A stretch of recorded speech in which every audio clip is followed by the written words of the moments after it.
தொடுவார். அல்லேலூயா சொல்லுங்க. தமிழ்நாட்டில் அரசியல் கட்சி தலைவர் திரு வைகோ அவர்கள் இருக்கிறாங்க. அவங்க மனைவி, அவங்க பிள்ளைங்க எல்லாரும் ரட்சிக்கப்பட்டு அசம்பிளி சர்க்கார் சர்ச்சில் ஞானஸ்தானம் எடுத்துட்டாங்க.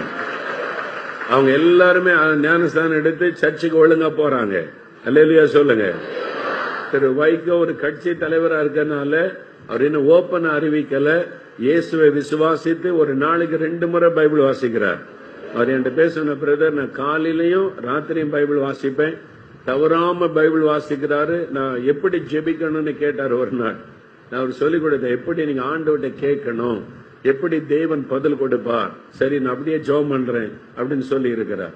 அப்போ இயேசுவை நேசித்து அவர் சொல்லுவதற்கு கீழ்ப்படுகிற ஒரு தலைவர், ஒரு கட்சி தலைவர் நமக்கு இருக்கிறார்.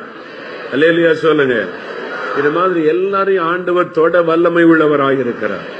ஆனால் நம்ம ஜெபிக்கணும். அமெரிக்காவில் அவருடைய மகளும் மருமகன் இருக்காங்க, ஊழியம் செய்யறாங்க. வைகோவுடைய மகளும் மருமகன் அமெரிக்காவில் வேலை சண்டையெல்லாம் ஊழியம் செய்யறாங்க.